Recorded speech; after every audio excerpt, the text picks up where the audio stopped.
วาสนาคนเฮานี่มันบ่คือกันนะลีทุกคนเอ้ยออนเข้า Facebook เนาะคือแบบแอปฟ้านะทุกคนออนเข้า Facebook เข็นแต่บ่าวขี้ข้านเนาะขี้ข้านจนได้ดีทุกคนเอ้ยทุกคนเอ้ยสบายดีสวัสดีค่ะPPFC ทุกท่านมื้อนี้มาพบมาพอกับออนเช่นเก่าเช่นเคยแล้วทุกคนค่ะทุกคนค่ะทุกคนก็คือสิแปลกใจเนาะว่าเป็นหยังหน้าตาออนคือเป็นแนวนี้บ่เห็นเป็นอาทิตย์แล้วอย่าสุแปลกใจบางคนก็สิว่าอุ้ยบ่แม่นผัวตีบ่บ่แม่นเด้อค่ะทุกคนค่ะบ่ฮู้ว่าไปแพ้อีหยังเนาะหรือว่าเป็นสิวหรือว่าเป็นหยังมันเคยเป็นเทื่อนึงว่าเคยเป็นสิวไอ้เนี่ยแล้วมัน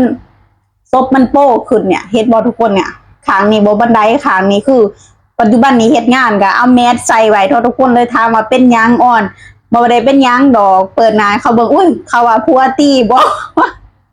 อ่อนน่ะบ่แม่นบ่ฮู้ว่าไปแพ้อีหยังเนาะก็เลยนั่นตื่นมายามมื้อเช้าซบโป้แบบนี้ยามมื้อเช้านี่แฮงโป้กว่านี้นะทุกคนซบอ่อนนี่เลยว่าไข้แหน่แล้วอย่าสุแปลกใจทุกคนนะอ่ะมาข่าวเรื่องข่าวราวกันทุกคนอ่อนเปิด Facebook เห็นแต่คนขี้ข้านจนได้เงินได้ค่ำทุกคนเอ้ยขี้ข้านจนได้รับได้ดีขี้ข้านจนแบบว่าสามารถสร้างรายได้ได้แล้วโอ้ยอันนี้เนาะคือเขาวาสนาคนทำมันบ่คือกันนะลีทุกคนค่ะอ่อนนี่นะเห็ดหลอดหลบหลอดตายเนาะกะจนสิบ่กลุ่มครับเพิ่นลูก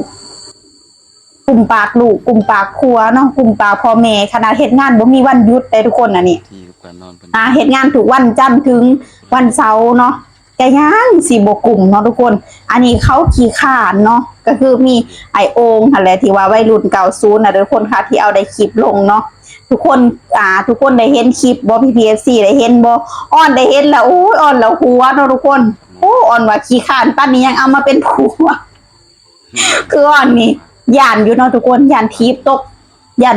เพื่อนอยู่5:40ที่อันนั้นสิทายสิเหี่ยวยังก็อยู่เทิงเฮือนเบิดว่าซั่นอาบน้ำอาบในก็อาบอยู่เทิงเฮือนผู้อ่อนว่าปานนั้นผู้บ่เมียก็คือสิฮักแฮงเนาะทุกคนอย่างนึงอีกก็คือสิขี้คร้านนำหั่นแหละอีกอย่างนึงอีกก็คือสิเป็นคอนเทนต์นำมาเลยทุกคนค่ะเขาก็ได้ทั้ง2ฝ่ายเนาะคนได้ทั้งคนไปถ่ายคลิปแล้วก็ได้ทั้งคน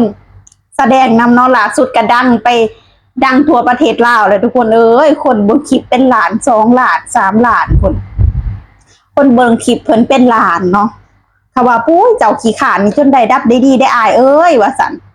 แล้วอ้อนได้ทุกคนเอ้ยอ้อนนี่วาสนาเฮาบ่ได้สิมาเนาะวัดหรือว่าวาสนาเฮาบ่คือกันบ่หรือจังไดอ่ะ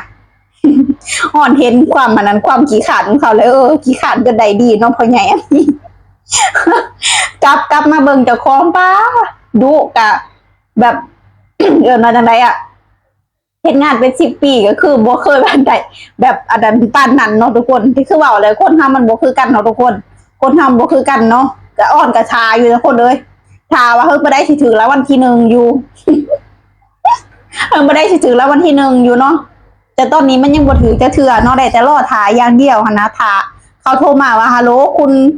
ได้ถูกรางวัลที่1นะรับ12ล้านอีหยังประมาณนี้ทุกคนอ้อนท่าลีทุกคนเลยแต่ตอนนี้ก็ยังรอแต่ถ่ายอย่างเดียวหั่นแหละเนาะทุกคนเลยอยากขู่อยากเป็นคนเล่าคือกันเนาะที่ว่าได้ถึงรางวัลที่1นะเว้าเนาะหัวมวนทุกคนเอ้ยอ้อนก็บ่ค่อยได้เฮ็ดคลิปเด้อค่ะทุกคนเอ้ยช่วงนี้บ่ฮู้เป็นหยังก็คือความเครียดอีหยังต่างๆนั่นน่ะโอ้ยเว้าก็เริ่มคันๆมาเลยทุกคนเอ้ยมื้อนี้เว้าหลายมื้อนี้ขนาดเฮ็ดงานบ่ค่อยได้เว้ากับไผผาปิดปากจังเดียวนี่แหละมาเฮ็ดคลิปนี่จังได้เว้าแล้วเริ่มคันๆมันเลยไปหาบน่ะหั่นแหละทุกคนเอ้ยอ้อนเห็นคลิปแล้วอ้อนก็อดใจบ่ไหวเนาะอยากมาเว้าสู่ PFC ได้ฟังกันเนาะทุกคนขี้ข้านจนได้ดีส่วนเฮาเด้อซะดุก็บ่ได้ดีจังเทื่อบ่เป็นหยังเนาะคนเฮา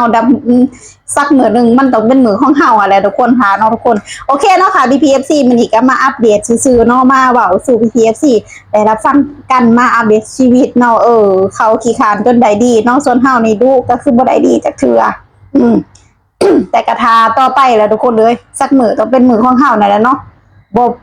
บ่ผลความพยายามของเฮาดอกทุกคนค่ะโอเคนะคะ PPFC คลิปนี้เด่นก็ต้องขอตัวลาไปเพียงเท่านี้เด้อค่ะมาอัปเดตเท่านี้ก็ถ้ามีเวลาก็คือสิมาอัดคลิปลงเรื่อยๆเนาะทุกคนค่ะช่วงนี้ก็ปัญหาชีวิตรุ่มเหล่าร้ายทุกคนเลยหน้าตาก็สิบ่นั่นแหละจักหน่อยเนาะ ไปเลยเด้อค่ะ สวัสดีค่ะ บ๊ายบาย